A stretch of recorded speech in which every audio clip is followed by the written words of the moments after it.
नमस्कार दोस्तों।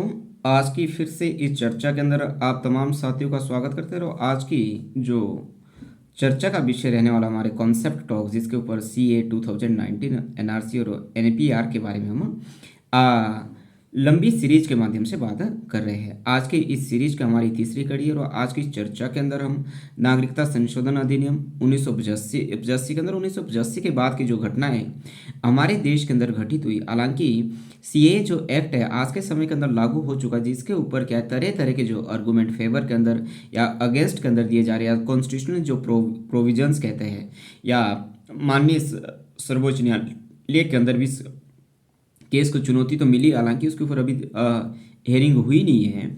और अलग अलग जैसे आज ही मैं करण थापर का इंटरव्यू देख रहा था या कपिल सिब्बल का, या बहुत सारे जो अलग अलग संविधान के जो जानकार या कानून के जो जानकार है, इसके ऊपर अलग अलग तरह की अपनी राय दे रहे हैं। परंतु हमारी जो इस चर्चा का मकसद ये रहता है कि एक न्यूट्रल पक्ष से और कानूनी पक्ष से सभी पहलुओं को समझना, और एक न्यूट्रल पक्ष से एक सिविल सर्वेंट्स के जो एस्पिरेंट्स है उनके बीच करेक्ट समझ को ले जाना, ये हमारे चर्चा का विषय रहता है। तो हम तो स्टेप बाय स्टेप सभी बातों को, उसकी पृष्ठभूमि को ही समझने की कोशिश कर रहे हैं कि जो स्टेप बाय स्टेप है किस तरह से जो बात ये 2019 के अंदर जो CA एक्ट है वो किस तरह से आगे बढ़ा, और उसके अंदर जो तीन मुल्क बांग्लादेश, पाकिस्तान और अफगानिस्तान से है, जो धार्मिक उत्पीड़ित लोग हैं, जो मुस्लिम धर्म को छोड़कर 6 धर्मों के जो लोग, उनको भारत की नागरिकता देने की बात की जा रही है। ठीक है, आज की इस चर्चा के अंदर हम क्या है सिटीजनशिप अमेंडमेंट एक्ट 1985 से बात शुरू करेंगे। सिटीजनशिप अमेंडमेंट एक्ट नागरिकता संशोधन अधिनियम 1985 के अंदर क्या है, इसमें सेक्शन 6A जोड़ा गया। ठीक है, और 6A क्या है, नेचुरलाइजेशन की बात करता है। इसमें 6A जोड़ने के माध्यम से इसमें वे सारी बातें लिख दी गई थी जिससे कि असम समझौते के क्लॉज नंबर 5 के अंदर रखी गई थी। इसमें सिर्फ इतना ही काम किया गया 1985 के अंदर। और नागरिकता संशोधन जो अधिनियम 1986 के अंदर, या जो CAA भी हम इसको बोलते हैं, सिटीजनशिप अमेंडमेंट एक्ट 1986 के अंदर, इसमें जो सेक्शन 3 को है, यानी जो जन्म से जो नागरिकता की जो बात करता है, जो 1949 से 1987 के बीच जो जिसका जन्म भारत के अंदर हुआ हो, वह अपनी इच्छा से भारत की नागरिकता के लिए क्या आवेदन कर सकता है, भारत की नागरिकता उसे दी जा सकती है, ये उसे अधिकार ये दिया गया। इसमें क्या जज सॉली का जो सिद्धांत है वो अपनाया गया, मतलब भूमिपुत्र का सिद्धांत अपनाया गया कि यदि भारत की जमीन पर कोई जन्म लेता तो क्या है उसको भारत की नागरिकता दी जाएगी।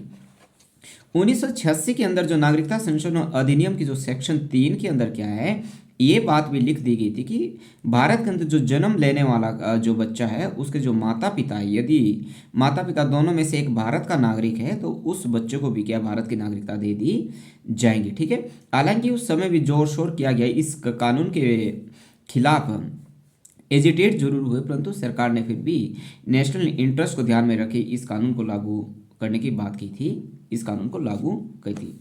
1986 के अंदर आपको मालूम है कि हमारे देश के अंदर एक महत्वपूर्ण सुप्रीम कोर्ट का जजमेंट आया, शाहबानो केस आया, जिसके कारण क्या है हमारे देश के अंदर हिंदुओं और मुसलमानों के बीच जो बाइपोलरिटी का जो कॉन्सेप्ट है वो शुरू हो गया था। ठीक है, 1987 के अंदर क्या है, जो श्रीलंका के अंदर जो एथनिक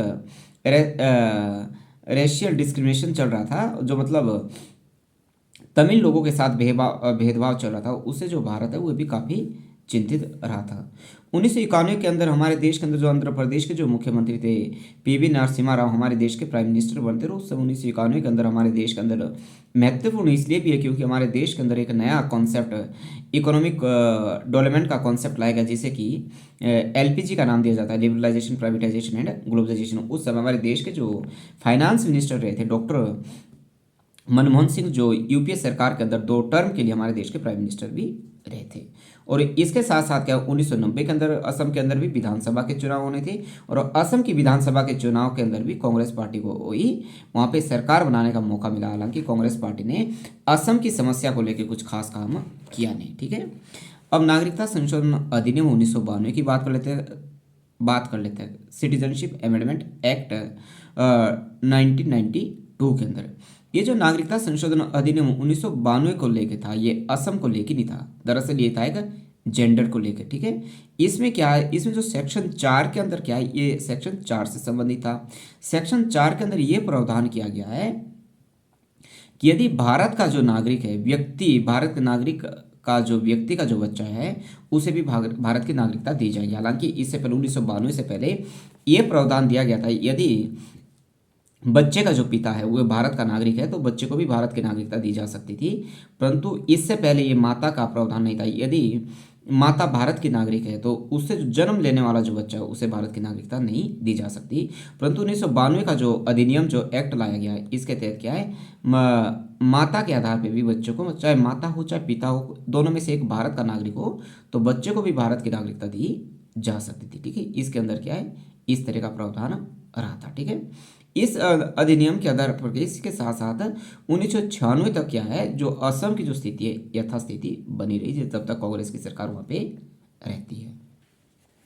1996 और 2005 की जो घटनाएं रही है, इंसिडेंट ड्यूरिंग 1996 टू 2005, ठीक है। 1996 के अंदर असम के अंदर क्या विधानसभा के चुनाव हुए और प्रफुल्ल कुमार महंत दूसरी बार क्या असम के मुख्यमंत्री बनते हैं। 1996 के अंदर केंद्र के अंदर 13 दिनों तक अटल बिहारी वाजपेयी की सरकार रहती है और 1998 से 2004 के बीच क्या है, एनडीए की जो सरकार है फिर से केंद्र के अंदर रहती है। और एनडीए की जो सरकार है उसने क्या, सिटीजनशिप अफेयर्स के मामले में 4 महत्वपूर्ण कानूनों को पारित किया, जिसके अंदर 2002 के अंदर, 2000 के अंदर, 2000 के अंदर उन्होंने पीपी एक्ट लाया। 2003 के अंदर क्या, उन्होंने सीए एक्ट के अंदर जो रूल्स है उनको अमेंडमेंट किया। 2004 के अंदर सीए के जो रूल्स है उसको अमेंडमेंट किया। और 2004 के अंदर इन्होंने जो फॉरेनर एक्ट 1946 था उसके अंदर भी कुछ चेंजेस, मेजर चेंजेस करने का काम केंद्र की सरकार ने या एनडीए की सरकार ने किया।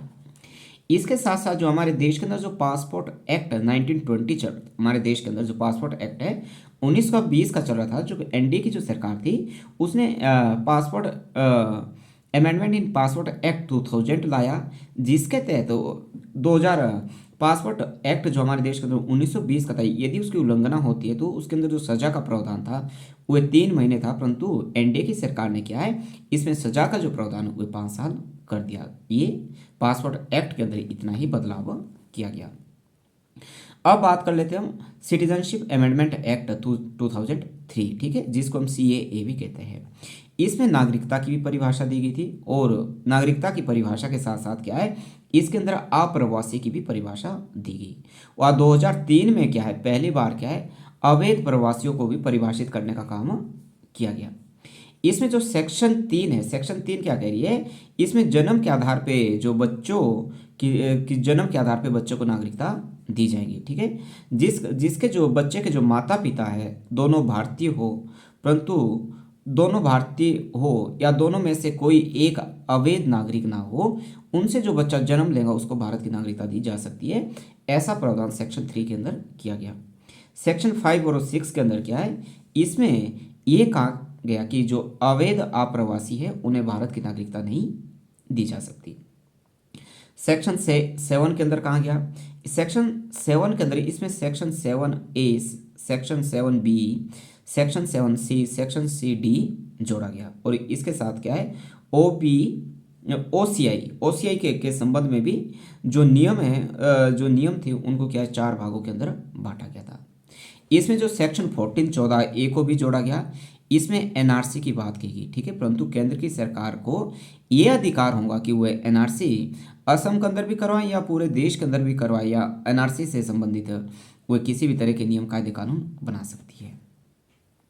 सिटीजनशिप रूल्स के अंदर, जो नागरिकता रूल्स के अंदर 2003 के अंदर भी अमेंडमेंट किया गया।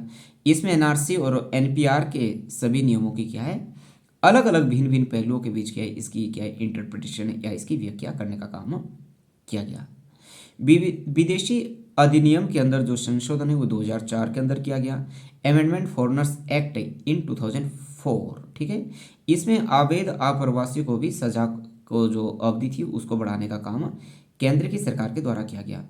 इस समय के दौरान क्या, जो हमारे देश के जो प्राइम मिनिस्टर थे, यूपीए के जो प्राइम मिनिस्टर थे डॉक्टर मनमोहन सिंह रहे, जो कि खुद भी इस बात को लेकर उन्होंने उस समय संसद के अंदर कहा था कि हम इस बात को लेकर चिंतित है कि जो बांग्लादेश के अंदर जो माइनॉरिटीज़ के ऊपर या गैर मुस्लिमों के ऊपर जिस तरह के जो अत्याचार हो रहे हो उसके बारे में हम बहुत अधिक चिंतित है और हमें उन लोगों की मदद करनी चाहिए जो कि बांग्लादेश के अंदर रिलीजियन रूप से प्रोसिक्यूटेड लोग रहे। ठीक है, 2004 के अंदर यूपीए की जो सरकार केंद्र के अंदर उसकी बनी थी और 2014 तक केंद्र के अंदर यूपीए की सरकार रहती है और 2000 इस बीच जो असम के अंदर भी क्या है कांग्रेस की सरकार रहती है, परंतु कांग्रेस की सरकार ने असम की समस्या को लेकर कुछ खास गंभीरता नहीं दिखाई, जिस कारण जो असम की जो समस्या है वैसे की वैसे ही बनी रही।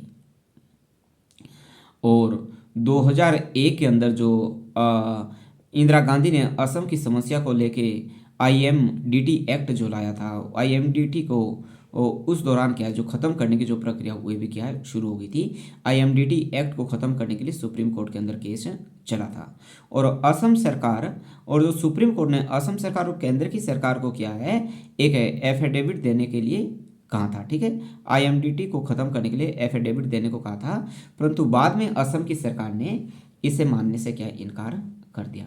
परंतु 2005 के अंदर जो सुप्रीम कोर्ट ने आईएमबीटी जो एक्ट है इसको जीरो ग्राउंड से ही खत्म कर दिया और माननीय सर्वोच्च न्यायालय ने ये कहा था कि इस देश के अंदर क्या है एक देश के अंदर दो विधान नहीं चल सकते, मतलब एक देश के अंदर दो तरह के जो कानून है वे नहीं चल सकते। ठीक है, इस समय के अंदर क्या है जो फॉरेनर्स एक्ट 1940 को लेकर क्या भी जो काम करना हुआ क्या शुरू कर दिया था।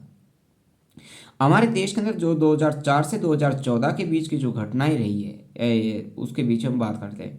इस दौरान एक तो केंद्र के अंदर कांग्रेस की सरकार रही जिसने की क्या है सिटीजनशिप अमेंडमेंट एक्ट को लेकर या एनआरसी के एक्ट को लेकर कोई गंभीरता उसने दिखाने का काम नहीं किया, परंतु 2005 के अंदर जो सीए को अवश्य लाया गया था, परंतु ये ओसीआई से संबंधित था जिसके ऊपर कोई उस समय कोई खास विवाद नहीं आया। 2010 के अंदर जो असम जिलों के अंदर क्या है एनआरसी का एक प्रयोग किया गया, परंतु जैसे ही ये जो प्रक्रिया है ये प्रोसेस शुरू हुआ उसके बाद जो असम के अंदर क्या है हिंसक घटनाएं शुरू हो गई थी, जिस कारण जो एनआरसी की जो प्रक्रिया वो है पूरी ना हो पाई। 2013 के अंदर जो सर्वोच्च न्यायालय ने ये कहा कि असम की समस्या को लेकर क्या हुआ बहुत अधिक गंभीर है और उसके बाद सर्वोच्च न्यायालय ने एक आदेश निकाला जिसमें सर्वोच्च न्यायालय ने यह कहा कि असम के अंदर एनआरसी जरूर होनी चाहिए। और 2015 के अंदर सर्वोच्च न्यायालय ने अनुच्छेद 144 का प्रयोग करके असम के अंदर जो एनआरसी का है सर्वोच्च न्यायालय के दिशा निर्देश के अनुसार होगी। जो एनआरसी 2019 के अंदर क्या है ये जो एनआरसी की जो प्रक्रिया असम के अंदर वो क्या खत्म होती है। 2014 को अंदर केंद्र के अंदर क्या है बीजेपी की सरकार बनती है और असम के अंदर भी जो असम के 2016 के अंदर जो वहाँ की विधानसभा के चुनाव होते हैं सर्बानंद जो सोनोवाल थे वे एनडीए की मदद से असम के मुख्यमंत्री बनते हैं और उसके बाद एनडीए की सरकार और असम की सरकार ने दोनों ने मिलकर असम की समस्या को लेकर काम करना शुरू कर दिया। आज की इस चर्चा को हम यहीं ख़त्म करते हैं और अगली चर्चा के अंदर हम इसी कॉन्सेप्ट टॉक के ऊपर जो सीए 2019 है इसके चर्चा के क्या मुख्य बिंदु रहे हैं और सीए 2019 क्यों लाया गया है और एनपीआर और एनसीआर एसीए और एनपीआर और एनआरसी के बीच आपस में किस तरह का संबंध है उसके बारे में बात करने वाले हैं। तो थैंक यू सो मच।